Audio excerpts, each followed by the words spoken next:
اصل علاج اس کی کچھ نشانیاں ہیں کہ مریض نشہ چھوڑے اور اس کے بیہیویئرز میں تبدیلیاں آئیں، اس کا موڈ اور مزاج اچھا رہے، اس سے بات کرتے ہوئے بے چینی نہ ہو، اس سے بات کرتے ہوئے ڈر نہ لگے،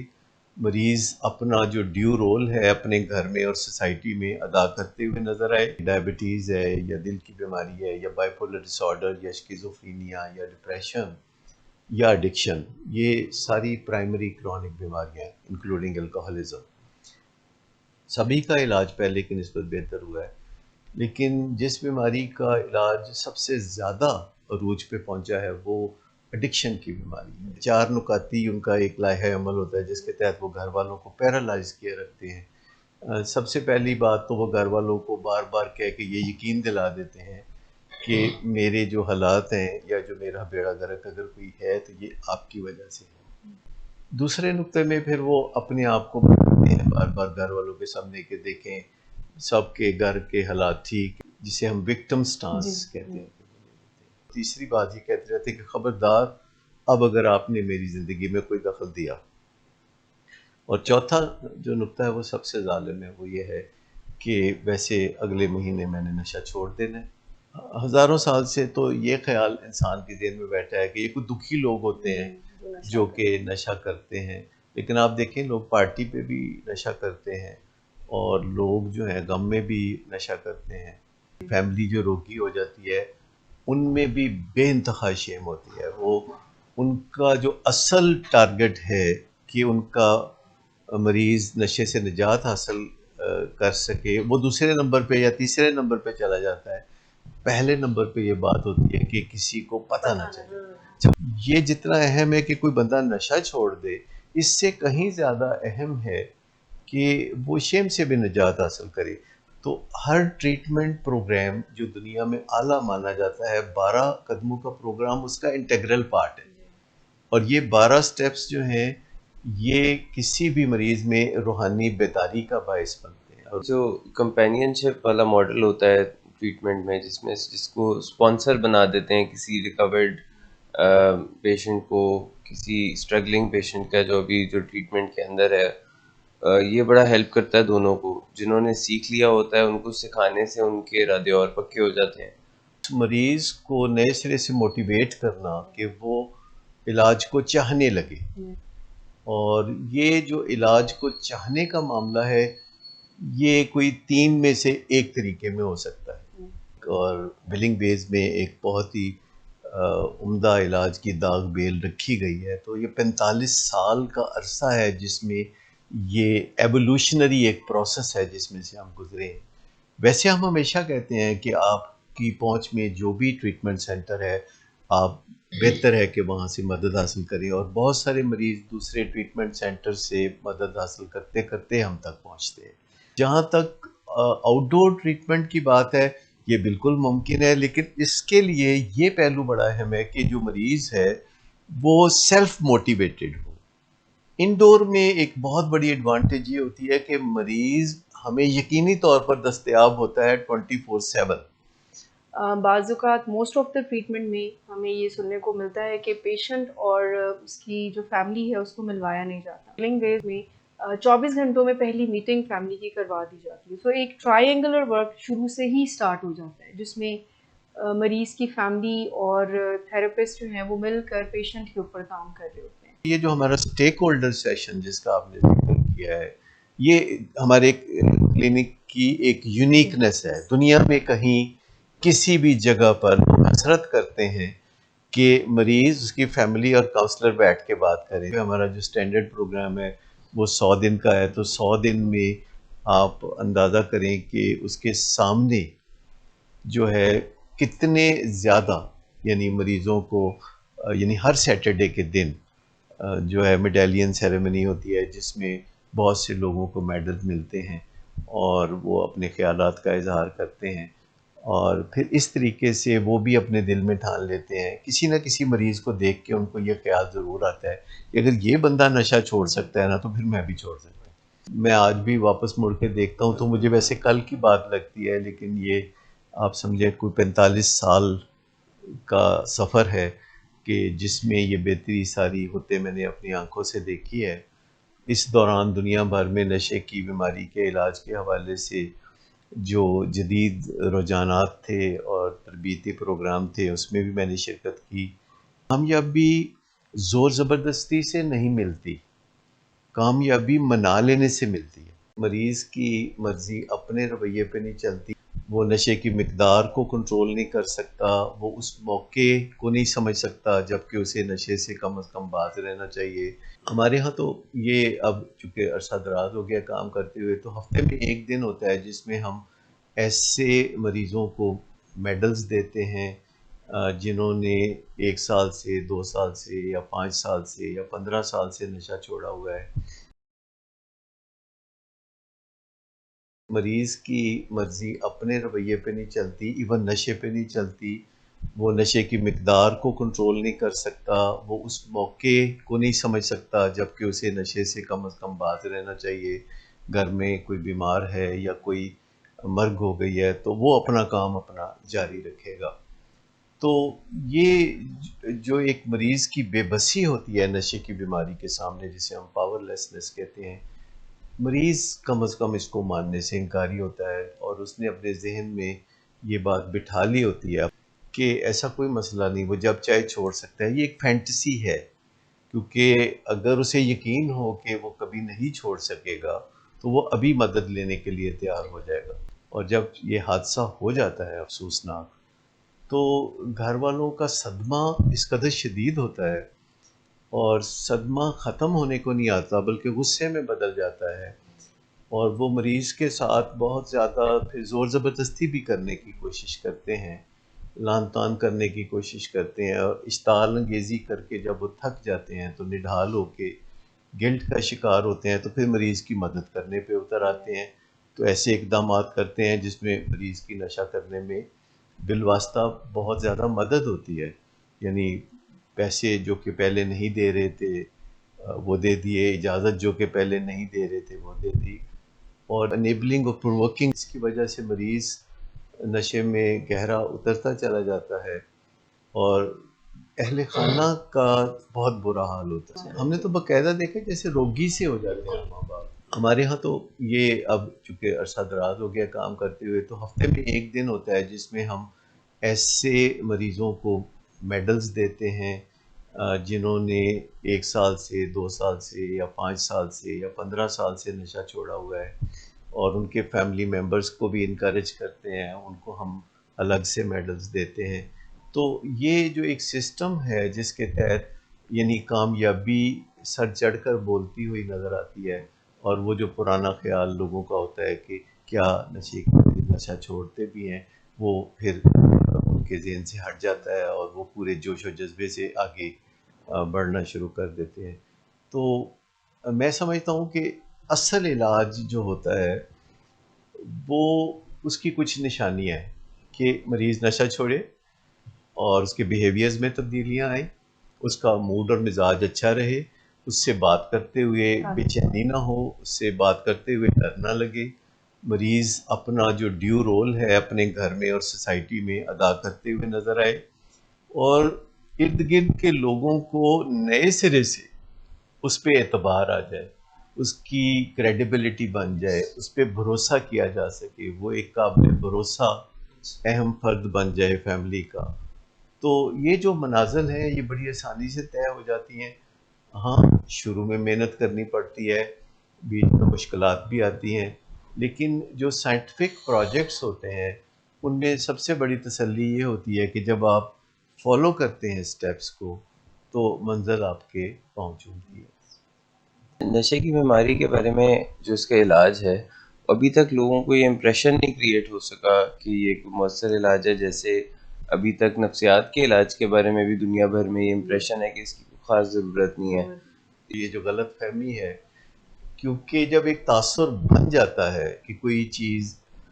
کامیاب ہے یا نہیں ہے تو وہ تاثر بدلنا بڑا مشکل ہو جاتا ہے۔ تو چونکہ تمام بیماریوں کے بارے میں اگر آپ ان کی تاریخ دیکھیں، ہسٹری آف میڈیسن دیکھیں یا ہسٹری آف سائیکالوجی دیکھیں یا ہسٹری آف ایڈکشن ٹریٹمنٹ دیکھیں، تو آپ کو بہت مضحکہ خیز علاج نظر آئیں گے 50 سال پہلے، 100 سال پہلے۔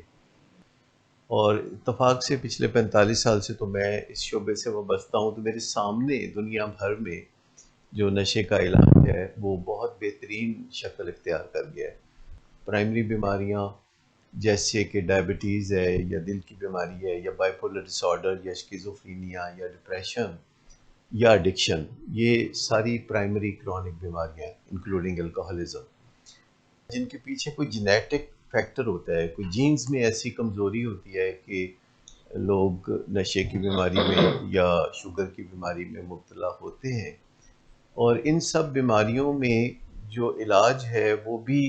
دیر چلتا ہے، اور یہ بیماریاں جو ہے پروگریسو ہوتی ہیں اگر علاج نہ کریں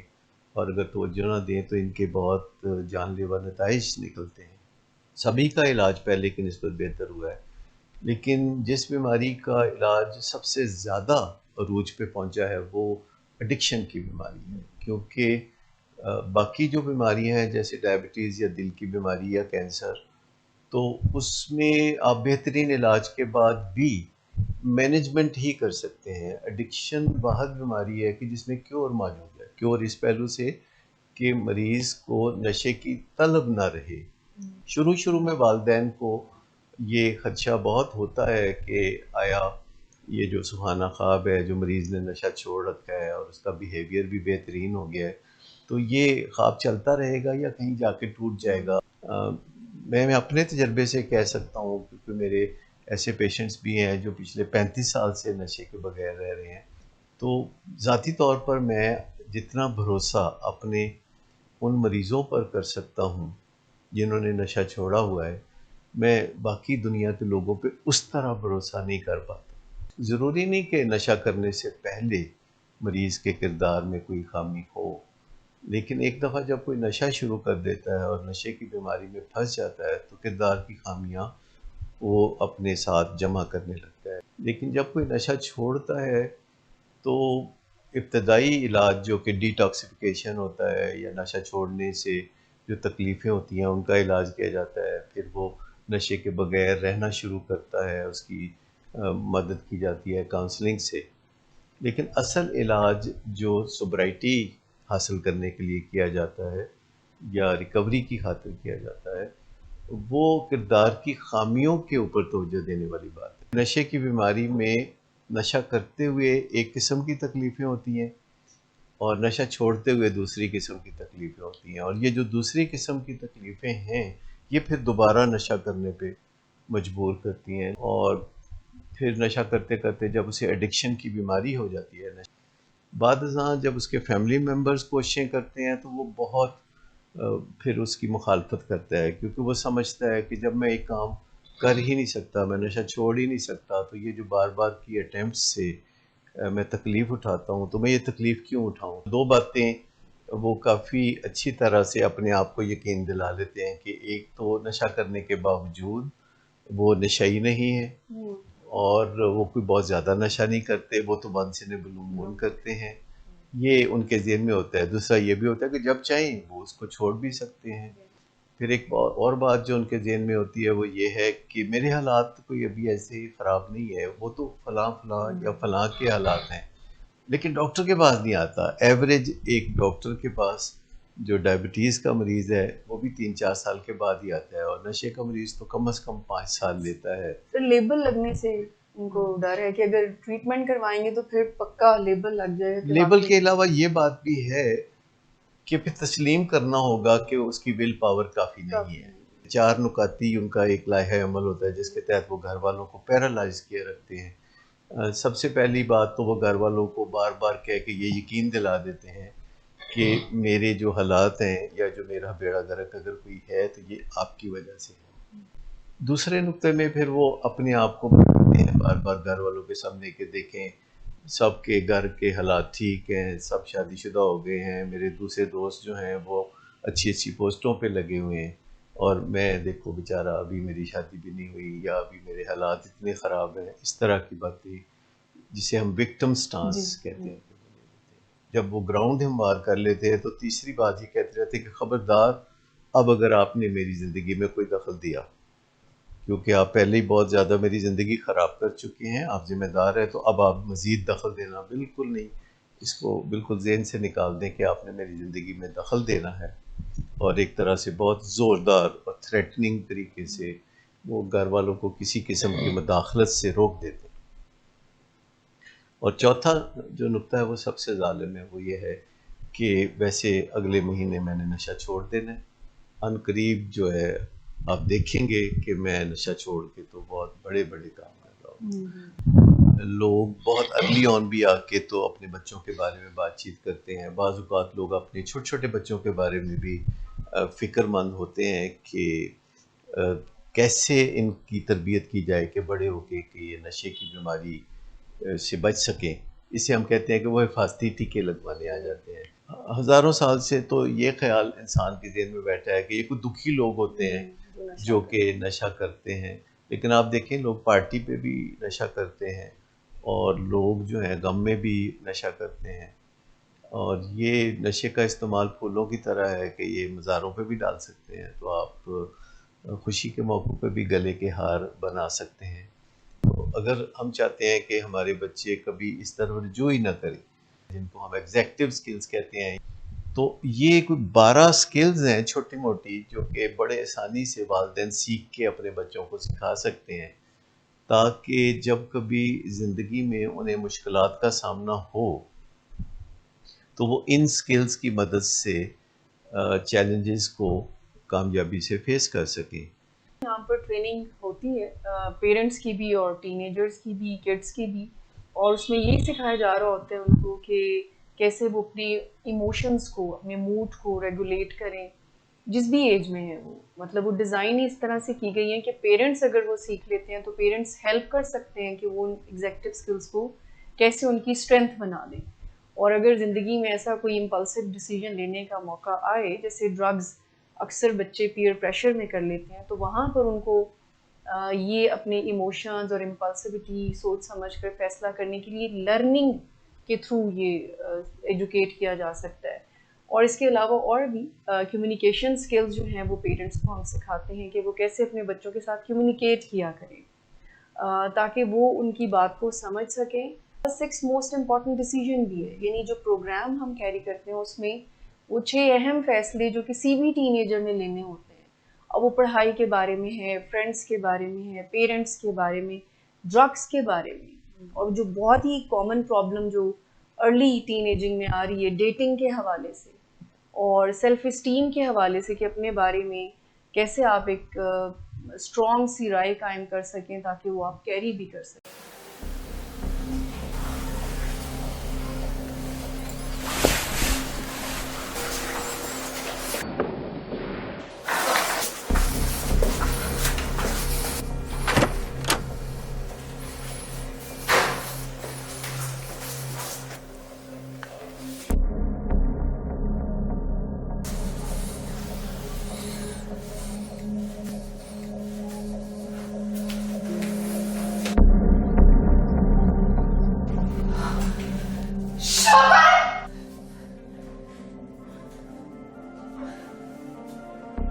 شراب نوشی کی وجہ کردار کی خرابی نہیں، موڈ کی خرابی ہے۔ شراب نوشی کبھی بھی نشے کی بیماری میں بدل سکتی ہے۔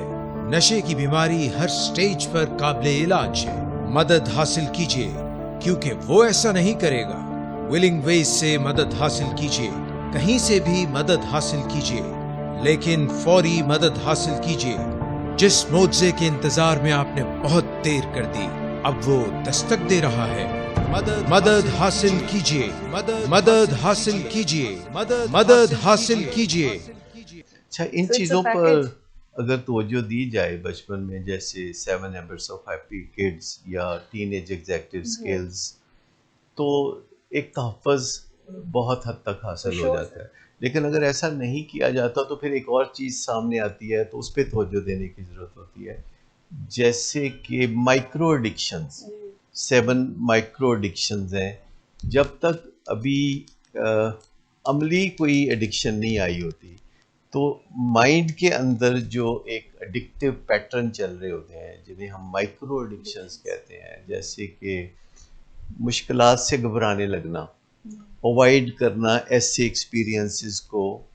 جہاں تھوڑی بے چینی ہونے کا امکان ہے ان کو کل پہ، پرسوں پہ یا پھر کبھی پہ ڈال دینا، یا پھر پرابلم اورینٹیڈ اوور تھنکنگ کرنا، کہ سوچتے رہنا کسی چیز کو پرابلم کے نقطہ نظر سے، سولوشن کے نقطہ نظر سے نہیں، یا پھر غصے کو اور ہاسٹیلیٹی کو اور اگریشن کو اپنا مینجمنٹ سٹائل بنا لینا، اپنی کسی خاص پوزیشن کا نجائز فائدہ اٹھاتے ہوئے ان ٹولز کا استعمال کر کے، تو یہ بھی ایک مائکرو ایڈکشن ہے۔ یہ ہر چیز پر تنقید کرنا، ہاں، آپریٹ ہی اس چیز سے کرنا کہ لوگوں میں خامیاں ڈھونڈتے رہنا، یا پھر نیگیٹو اپریزل کہ نہیں کچھ نہیں ہوگا، مطلب خراب ہی ہوگا کام، اپنے فیوچر کے بارے میں، دوسروں کے فیوچر کے بارے میں ایک پسماندگی کی سوچ ذہن میں رکھنا۔ تو یہ جو مائکرو ایڈکشنز ہیں جب یہ آ جاتی ہیں اور ان کو ایویلیویٹ کر لیں اور یہیں سے اس کا علاج کر لیں، تو سمجھ لیں کہ جو اگلا معاملہ ہے جو کہ سبسٹینس ابیوز کا ہے، الکوہل کا، ڈرگز کا ہے،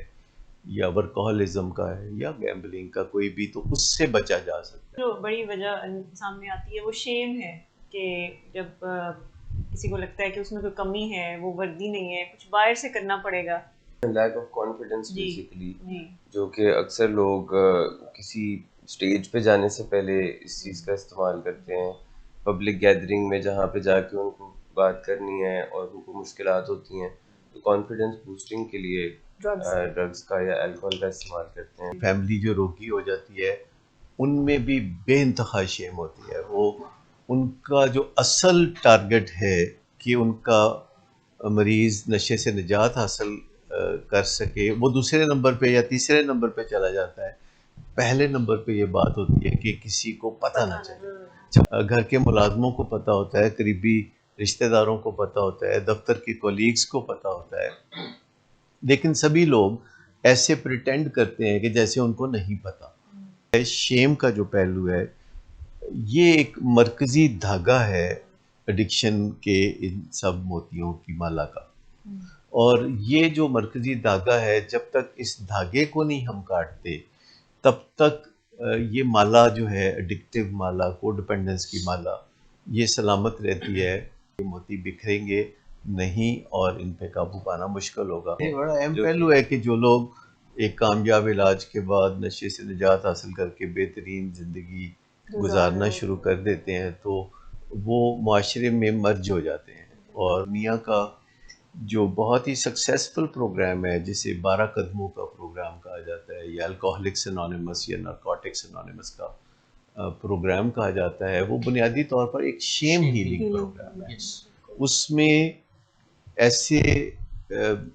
مریض شرکت کرتے ہیں جو نشہ چھوڑ چکے ہوتے ہیں یا جو نشہ چھوڑنا چاہتے ہیں اور ابتدائی مراحل میں ہیں، اور یہ جتنا اہم ہے کہ کوئی بندہ نشہ چھوڑ دے، اس سے کہیں زیادہ اہم ہے کہ وہ شیم سے بھی نجات حاصل کرے، ورنہ پھر ہم ایسے لوگوں کو ڈرائی ڈرنک کہتے ہیں جنہوں نے نشہ تو چھوڑا ہوا ہے لیکن ان کی بے چینیاں، ان کی مایوسیاں، ان کا غصہ وہ اپنی جگہ پہ قائم ہے، اور ان کے گھروں میں حالات نشہ چھوڑنے کے باوجود اچھی شکل اختیار نہیں کرتے۔ تو جیسے نشہ کرنے کی کچھ علامتیں ہوتی ہیں، نشہ چھوڑنے کے بعد بھی کچھ علامتیں ابھر کے سامنے آتی ہیں۔ خالی پن سا لگتا ہے، کسی چیز میں مزہ نہیں آتا، ایک اداس ناراض سا بندہ آپ کو نظر آتا ہے، جو تھوڑا تنہائی پسند بھی ہوتا ہے۔ تو یہ جو کیفیت ہوتی ہے اس کے اوپر بہت زیادہ نفسیاتی کام کرنے کی ضرورت ہوتی ہے، کاؤنسلنگ کی ضرورت ہوتی ہے۔ علاج میں وہ کرج پیشنٹ کے اندر پیدا کی جاتی ہے کہ وہ کھل کے اپنے ماضی کو بھی اون کرتا ہے، لیکن اپنے مستقبل کی ڈیزائننگ کرتے ہوئے فخر سے آگے بڑھتا ہے۔ جو لوگ نشے کی بیماری کے کامیاب علاج سے گزرتے ہیں وہ کئی مرتبہ شکر گزار ہوتے ہیں اپنی خاموشی اور تنہائی میں کہ ان کو نشے کی بیماری کی وجہ سے اپنے آپ کو ٹرانسفارم کرنے کا موقع ملا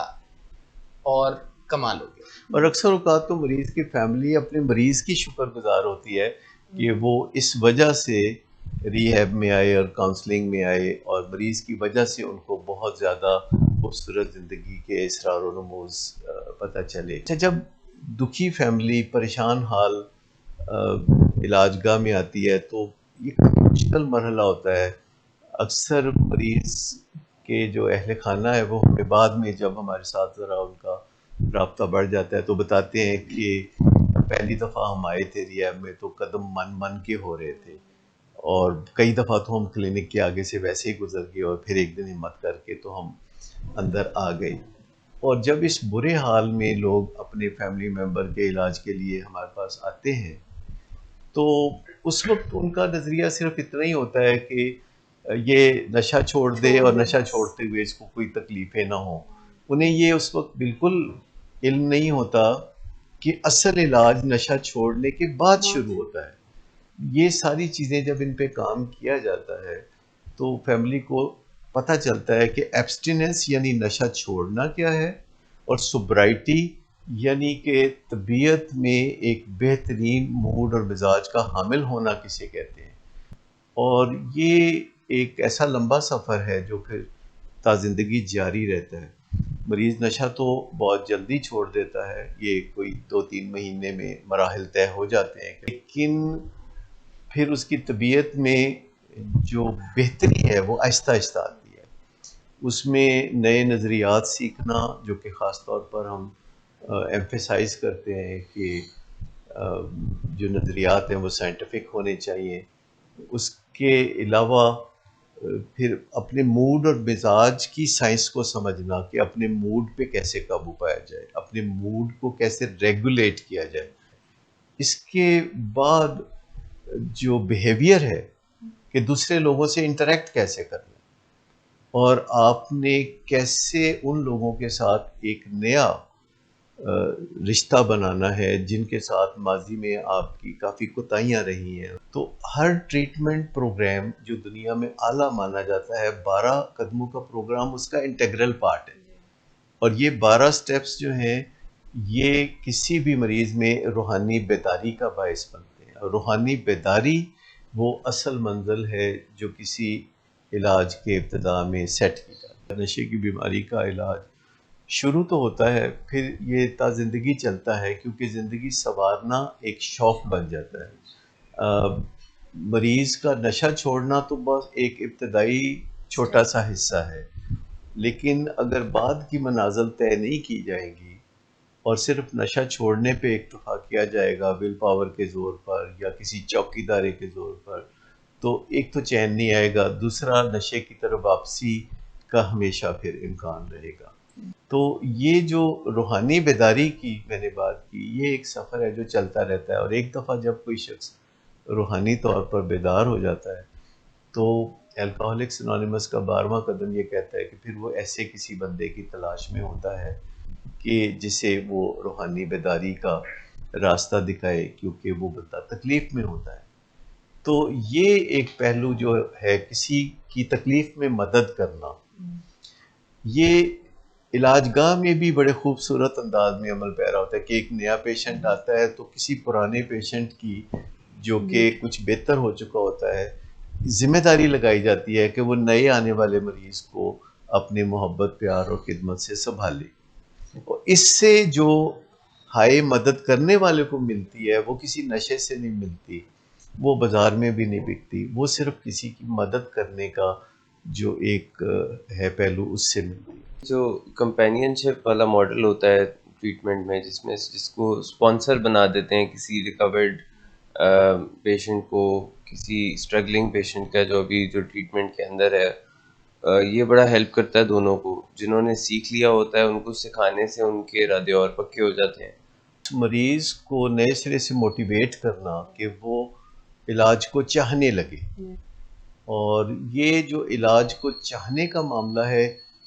یہ کوئی 3 میں سے ایک طریقے میں ہو سکتا ہے. یعنی ایک تو یہ ہے کہ مریض کا حال ہی اتنا برا ہو جائے جسے ہٹ باٹم کہا جاتا ہے، تو پھر وہ علاج کو چاہنے لگتا ہے. لیکن کیا ضروری ہے کہ ہم اس وقت کا انتظار کریں کہ ہمارے مریض کا حال ہی بہت برا ہو چکا ہو؟ ایسے میں ہم نے دیکھا ہے کہ مریض اگر نشہ چھوڑ کے تو ایک نئی زندگی اختیار کرتا بھی ہے تو کچھ نقصانات اس کے ایسے ہو چکے ہوتے ہیں جن کی تلافی ممکن نہیں ہوتی. بیوی بعض اوقات چھوڑ کے چلی گئی ہوتی ہے، بچے دور ہو چکے ہوتے ہیں، دوسرا طریقہ ہے کہ فیملی ممبرز جو کہ متفکر ہوتے ہیں اپنے پیار کی وجہ سے یا رشتے کی وجہ سے یا چاہت کی وجہ سے، تو وہ کاؤنسلنگ میں آئیں اور سیکھیں کہ مریض کی زندگی میں مداخلت کرنے کے سائنسی طریقے کیا ہیں، یعنی کسی مریض کے ساتھ کیسے بات کی جائے کہ وہ ریئلائز کرنے لگے۔ تو یہ جو طریقہ ہے جسے ہم فیملی انٹرونشن کہتے ہیں، اگر یہ کامیاب نہ ہو تو اس کے علاوہ پھر طریقہ ہے کہ کرائسس انٹرونشن کے ذریعے مریض کو علاج میں پہنچایا جائے، جہاں پہلا ٹاسک یہ ہوگا علاج کرنے والوں کا کہ وہ مریض کے اندر نشہ چھوڑنے کی چاہت پیدا کر دیں۔ لیکن ایک اور طریقہ بھی دنیا بھر میں بہت کامیاب ہے، جس میں مریض کو کرمنل جسٹس سسٹم جو ہوتا ہے، اگر اس میں کہیں مریض قابو آ جائے، پھنس جائے کسی کرائم میں اور اس کی سزا کا وقت آئے، تو جج جو ہے آپشن دیتا ہے کہ آپ اگر جیل جانا چاہتے ہیں تو جیل چلے جائیں، لیکن اگر آپ کوئی کمیونٹی ٹریٹمنٹ سینٹر میں جانا چاہتے ہیں، سزا کی بجائے آپ علاج میں اگر جانا چاہتے ہیں تو ایک آپشن یہ بھی ہے کہ آپ چلے جائیں۔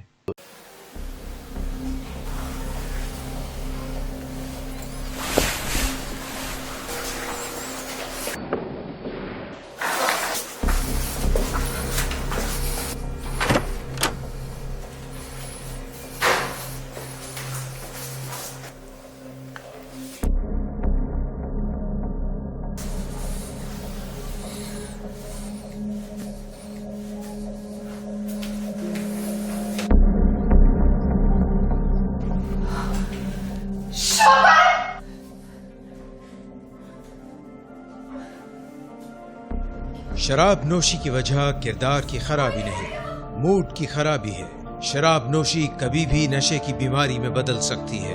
نشے کی بیماری ہر سٹیج پر قابل علاج ہے۔ مدد حاصل کیجیے، کیونکہ وہ ایسا نہیں کرے گا۔ ولنگ ویز سے مدد حاصل کیجیے، کہیں سے بھی مدد حاصل کیجیے، لیکن فوری مدد حاصل کیجیے۔ جس معجزے کے انتظار میں آپ نے بہت دیر کر دی، اب وہ دستک دے رہا ہے۔ مدد حاصل کیجیے، مدد حاصل کیجیے، مدد حاصل کیجیے۔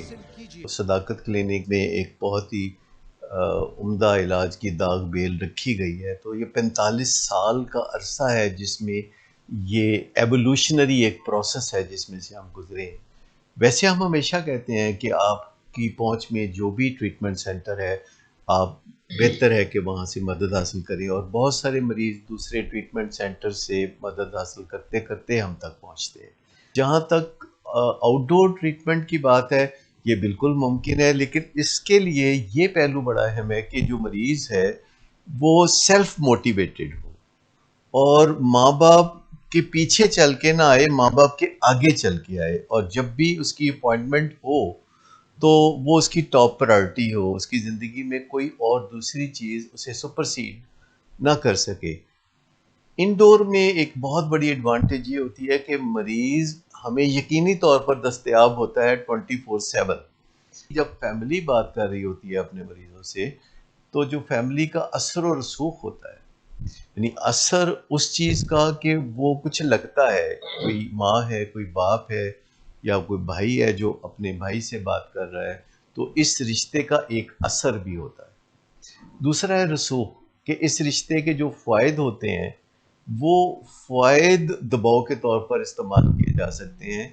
اور ان فوائد کو روکا جا سکتا ہے۔ یہ نہیں کہ آپ مریض کا کوئی دانہ پانی بند کر دیں یا حقہ پانی بند کر دیں، آپ اس کی نیڈز پوری کرتے رہیں لیکن اس کی وانٹس کو نیگوشیٹ کریں، اور ایک ٹریپ سے بچیں کہ مریض جو ہوسٹیلیٹی اور اگریشن کا مظاہرہ کرتا ہے وہ فیملی ممبرز نے نہیں کرنا۔ اگر تلاش کیے جائیں تو 24 گھنٹے میں کئی موقع نکل آئیں گے کہ آپ بات شروع کریں گے، لیکن اکثر آپ نے فیملیز میں دیکھا ہوگا یا تو بات ہوتی نہیں، یا پھر بات ہوتی ہے تو پھر ساری رات ہوتی ہے، تو اس سے کوئی فائدہ نہیں ہوتا۔ جب آپ ٹی وی پہ ایڈورٹیزمنٹ دیکھتے ہیں تو آپ دیکھتے ہیں کہ لوگوں پہ اس کا اثر ہوتا ہے۔ زیادہ تر لوگ سمجھتے ہیں کہ جو صابن میں استعمال کرتا ہوں یا جو ٹوتھ پیسٹ میں استعمال کرتا ہوں وہ میں اپنی مرضی سے کرتا ہوں، لیکن اگر آپ تحقیقات کریں تو آپ یا میں جو بھی پروڈکٹس استعمال کرتے ہیں وہ ہم اپنی مرضی سے استعمال ہرگز نہیں کرتے، بلکہ وہ ایک خاص طریقہ کار کے تحت ہمارے اندر پروگرام کی جاتی ہیں چیزیں کہ ہم دکاندار سے کبھی بھی کوئی اور پروڈکٹ خریدنے پر آمادہ نہیں ہوتے۔ اسی طرح جو علاج گاہ میں مریض کے ساتھ بات چیت چل رہی ہوتی ہے، جو کہ ڈفرینٹ تھراپیز میں سے وہ گزر رہا ہوتا ہے، خاص طور پر کوگنیٹیو بیہیویئر تھراپی میں سے جب وہ گزرتا ہے، تو ایک غیر محسوس طریقے سے اس کے ذہن میں پروگرامنگ ہونی شروع ہوتی ہے، اور وہ جو ایڈکشن ہے اس کی، وہ آہستہ آہستہ پس پردہ چلی جاتی ہے، اور نئے خوبصورت بیہیویئر اس کے اوپر جو ان کی بنائی کی جاتی ہے وہ بلٹ ہو جاتے ہیں ان کے اوپر۔ بعض اوقات موسٹ آف دا ٹریٹمنٹ میں ہمیں یہ سننے کو ملتا ہے کہ پیشنٹ اور اس کی جو فیملی ہے اس کو ملوایا نہیں جاتا، جو کہ بالکل بھی تھراپیوٹک نہیں رہتا ہے، بیکاز پیشنٹ اندر ہی اندر وہ غصے سے بھی بھر رہا ہوتا ہے ٹریٹمنٹ میں، اپنی مرضی کے اگر وہ اگینسٹ آیا ہوا ہے، اور جب وہ باہر جاتا ہے تو وہاں سے ہی بات شروع ہوتی ہے۔ 24 گھنٹوں میں پہلی میٹنگ فیملی کی کروا دی جاتی ہے، سو ایک ٹرائی اینگولر ورک شروع سے ہی سٹارٹ ہو جاتا ہے، جس میں مریض کی فیملی اور تھراپسٹ جو ہیں وہ مل کر پیشنٹ کے اوپر کام کر رہے ہوتے ہیں۔ سو ٹچ اینڈ گو میٹنگز ہوتی ہیں، ایک خاص احتیاطوں کے ساتھ فیملی کو ایجوکیٹ کیا جاتا ہے، پھر وہ کچھ لمحوں سے شروع ہو کر پھر تھراپسٹ کی موجودگی میں خاص ایجنڈا کے ساتھ میٹنگز ہوتی ہیں، جس میں کمفرٹیبل کمیونیکیشن پیشنٹ اور فیملی کے درمیان میں ڈیزائن کی جاتی ہے، تاکہ انڈسکسیبل کو ڈسکسیبل بنایا جائے، مشکل باتوں پر بات ہو لیکن تعلق خراب نہ ہو۔ اور پھر ایک ٹائم ایسا بھی آتا ہے جب پیشنٹ اور اس کی فیملی ہی بات کرتے ہیں، تھراپسٹ نہیں ہوتے، اور اسی کی ایک شکل ہم ایک سیشن ہے جو بلنگ بیز میں کنڈکٹ کرتے ہیں، جس کو اسٹیک ہولڈر سیشن کہتے ہیں، جس میں وہ تمام اسٹیک ہولڈرز ہوتے ہیں، جیسے تھراپسٹ، پیشنٹس، ان کی فیملی۔ اب یہ انڈور پیشنٹس اور ان کی فیملی، آؤٹ ڈور پیشنٹ جو 100 دن کا علاج مکمل کر کے جا چکے ہیں، فالو اپس پر آؤٹ ڈور ٹریٹمنٹ میں آ رہے ہیں، وہ پیشنٹ اور ان کی فیملی اور تمام پروفیشنلز ایک ہی چھت کے نیچے بات چیت کر رہے ہوتے ہیں۔ اکثر فیملیز سمجھتی ہیں یا بہت یقین رکھتی ہیں اس بات پہ کہ ہمارا مریض کو بڑا غصے والا ہے۔ جی اچھا، وہ ایکچولی مریض نے ایک ضرورت کے تحت ایک محروم بھرا ہوتا ہے فار اے لانگ ٹائم، 5-7 سال جو 10 سال ایڈکشن میں گزرے ہوتے ہیں، اگر وہ غصے کا روپ بنا کے نہ رکھے تو پھر اس کو نشہ کون کرنے دے۔ لیکن حقیقت میں اس کا دل آپ کے اور میرے جیسا یا سب اہل خانہ جیسا ہی ہوتا ہے۔ اس سلسلے میں جو ٹف لو کا پروگرام ہے ہمارا، وہ بڑا کارآمد ہوتا ہے، جو والدین کو مذاکرات کرنے میں مدد دیتا ہے، والدین کے ذہن میں تحفظ پیدا کرتا ہے، اور ان کی جو ریٹ ہے والدین کی وہ اسٹیبلش ہوتی ہے۔ اور میں آپ کو بتاؤں کہ یہ جو ہمارا اسٹیک ہولڈر سیشن جس کا آپ نے ذکر کیا ہے، یہ ہمارے کلینک کی ایک یونیکنیس ہے۔ دنیا میں کہیں کسی بھی جگہ پر ہم حسرت کرتے ہیں کہ مریض، اس کی فیملی اور کاؤنسلر بیٹھ کے بات کریں، تو یوزولی یہ چیزیں ہو نہیں پاتی۔ یا تو کاؤنسلر اور مریض بیٹھتا ہے، یا پھر پیشنٹ اور اس کی فیملی بیٹھتی ہے، پھر دونوں کاؤنسلر کو رپورٹ کرتے ہیں، کاؤنسلر پھر مریض سے اور فیملی سے بات کرتا ہے۔ تو وہ جو شیر بکری اور گھاس کی کہانی آپ نے سنی ہوگی وہ چل رہی ہوتی ہے۔ اور پھر فیملیز کو ہم الگ سے ایسی ورک شاپس بھی دیتے ہیں، جیسے 7 habits of highly effective people, یا جیسے کہ مشکل بندے کے ساتھ مشکل ٹاپک سے بات کیسے کریں، جسے کروشل کنورسیشن کہتے ہیں۔ یا اگر کوئی پیشنٹ کوئی وعدہ کرتا ہے اور پھر وعدے کے مطابق عمل نہیں کرتا، تو پھر اسے کنفرنٹ کیسے کریں، جسے کروشل کنفرنٹیشن ہم کہتے ہیں یہاں پہ۔ جن لوگوں کو بھی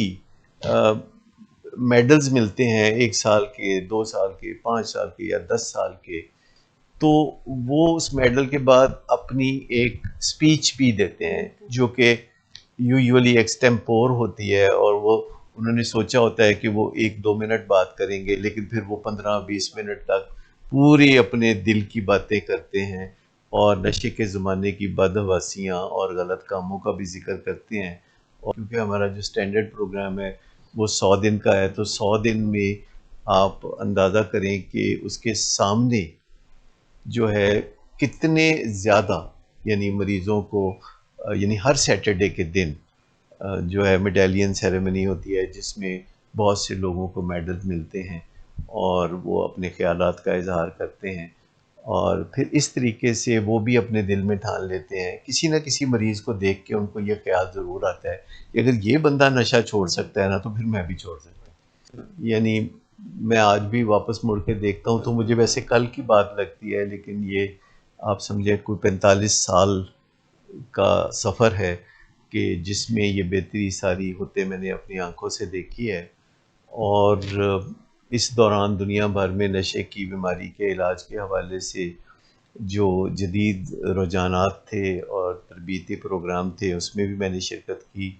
کامیابی زور زبردستی سے نہیں ملتی، کامیابی منا لینے سے ملتی ہے. اور یہ بڑی ایک مختلف چیز ہے کہ آپ اپنے کسی فیملی ممبر کو یا اپنے مریض کو منا لیں، آپ اسے پرسویڈ کر لیں، آپ اسے قائل کر لیں درد دل کے ساتھ، لیکن اسے چیلنج نہ کریں، اسے دھمکی نہ دیں، کیونکہ مریضوں سے زیادہ ایکسپرٹ کوئی نہیں ہوتا دھمکیاں دینے میں. حتیٰ کہ مریض تو برملا کہتے ہیں کہ انہیں مرنے سے بھی ڈر نہیں لگتا، ایکچولی انہیں جینے سے ڈر لگتا ہے. اور ہونا یہ چاہیے کہ جیسے باقی بیماریوں کا علاج جلد از جلد شروع کیا جائے اور پراپر جگہ سے پراپر ٹریٹمنٹ پروگرام سے مدد حاصل کی جائے تو کامیابی ملتی ہے. تو نشے کے علاج میں بھی ایسا ہی ہے کہ آپ اپنے فیملی ممبر کے لیے، اپنے پیارے کے لیے کوئی ٹریٹمنٹ پروگرام کا جب انتخاب کرتے ہیں تو آپ اس میں چھان بین میں بہت وقت لگاتے ہیں. آج کل کے زمانے میں اگر آپ انٹرنیٹ پہ جائیں، ویب سائٹس دیکھیں، پھر آپ وزٹ کریں ٹریٹمنٹ سینٹرز کو، اور آپ دیکھیے کہ کون سا ٹریٹمنٹ پروگرام ہے جو سائنٹیفک بنیادوں پر علاج کرے. پھر یہ بات کہ ایک سٹینڈرڈ ٹریٹمنٹ پروگرام جو کہ 12 سٹیپ پروگرام کے ارد گرد بنا ہوا ہو، کیا وہ آپ نے تلاش کرنے میں کامیابی حاصل کی ہے یا نہیں؟ یا پھر ایک ٹریٹمنٹ پروگرام مریض کی انفرادی ضرورتوں کو مد نظر رکھ کے پروگرام ڈیزائن کرتا ہے کہ نہیں؟ پھر اس میں یہ بھی ضروری ہے کہ جب مریض کی پوزیشن بدلتی جائے، وہ بہتری کی طرف گامزن ہو، تو اس کے علاج کے طریقہ کار میں بھی ویسے ہی تبدیلی لائی جائے. اور پھر اس میں انسینٹیوز کا کوئی رول ہونا چاہیے. انسینٹیوز سے مراد کوئی انعام و اکرام اس طرح کے نہیں، لیکن پرائیڈ دینے والی چیز، جیسے چپس ہوتی ہیں، میڈالینز ہوتے ہیں، یا تھپکی ہوتی ہے، یا شابش ہوتی ہے. تو ان چیزوں کا جو کردار ہے وہ بہت زیادہ ہے.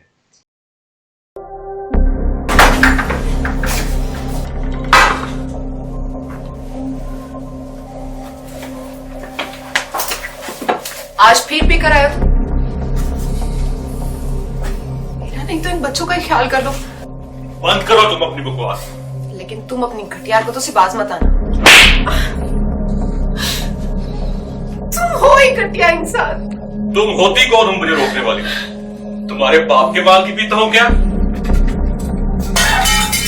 شراب نوشی کی وجہ کردار کی خرابی نہیں، موڈ کی خرابی ہے. شراب نوشی کبھی بھی نشے کی بیماری میں بدل سکتی ہے. نشے کی بیماری ہر سٹیج پر قابل علاج ہے. مدد حاصل کیجیے، کیونکہ وہ ایسا نہیں کرے گا.